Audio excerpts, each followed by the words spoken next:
What's going on? Taylor Grayson 33. Today we are going to go over the steps to stain your wood privacy fence at your home. We will be using the 4-gallon pump sprayer by the brand here, and it does have the nice metal adjustable tip there. It's not a cheap pump sprayer. And then we've got 15 gallons of Thompson's water seal. It's transparent wood sealer, and we are using the chestnut brown to give it a dark, rich color. And I'm going to show you the fence here. This fence has been up about a year and 3 or 4 months, and you can see that it has dried out and it's starting to gray and weather. So this fence is ready to be stained and sealed. Now, if you come over here, this part over here is only about 6-7 months completed. So you can see the difference over here, which is about a year and 3 or 4 months, and this is like 7 months. So, but this is still ready to be sealed. Now, the porch just got installed last week, and so water is still beating up. So that means it is still wet. It is still not ready to be stained and sealed. So I'll probably have to wait a few months for that to dry out. But we will be staining the porch as well. But for now, I'm going to be staining both sides of the fence, and I'm just doing some before and afters, and we'll see how it turns out. But like I said, you do want to wait and make sure it is dried out, because the wood comes in from the factory wet. So a lot of times it'll have the mold and stuff on it, but it'll dry out and it'll go away itself. All right, so we want to make sure we shake up the Thompson water seal a little bit because it does settle, and the bottom of the bucket is more thick, and so you just want to make sure it's pretty even as far as the consistency of the liquid and the stain sealer.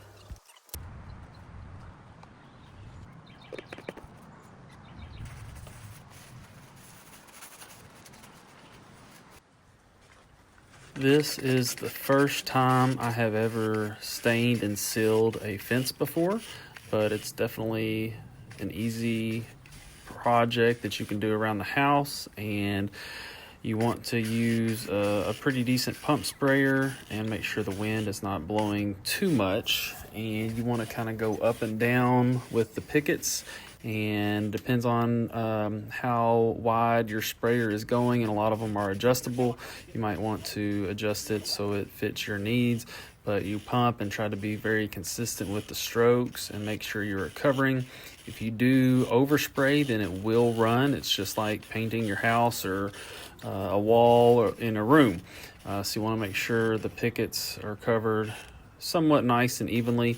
This shadow box style fence is a little bit more difficult because you do have the gap between the pickets, and you'll have to do both sides. But I do like this style fence better. It's a little bit more decorative, and it adds just a few more pickets, so that means it's a little bit more expensive to do. But I just think it looks better on both sides, and I'm kind of OCD because I don't like seeing the 3 horizontal 2x4s going across on one side and the other side being flat. So you have a better looking side and a not so good looking side. But with the shadow box style, both sides look the same.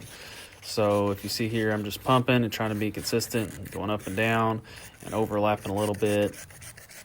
During this entire video, you see me pumping the sprayer because I noticed that when I stopped pumping, that the stream and the spray of the stain and sealer was different. So I tried to be consistent as far as pumping, and then on my left side I tried to be consistent with the spraying and the up and down of the strokes, because if you lack one or the other, then you're gonna not get a good coverage, or you might get too much coverage.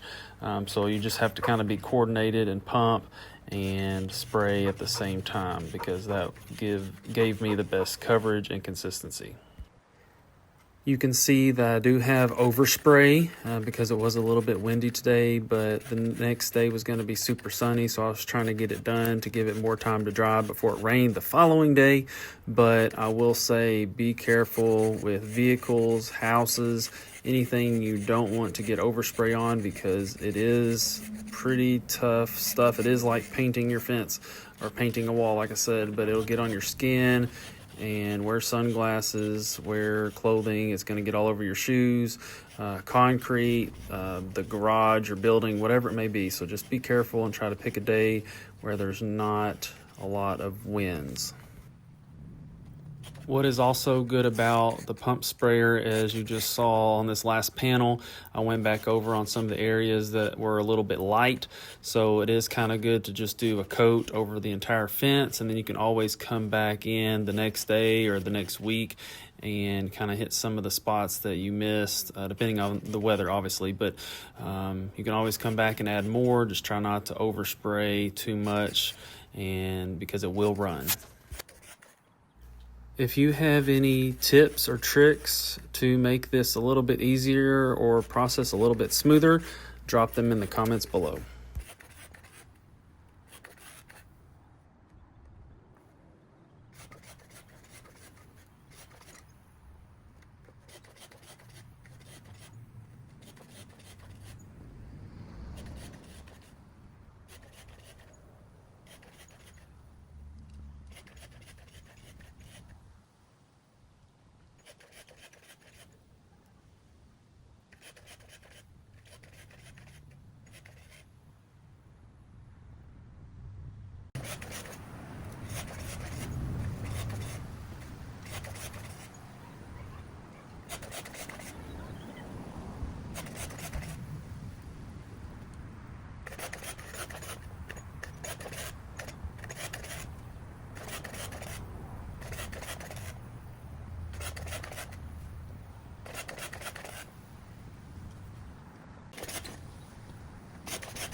Show the outside of the fence here, some before shots.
Drop any comments or questions below. Thanks again for watching, and don't forget to like and subscribe.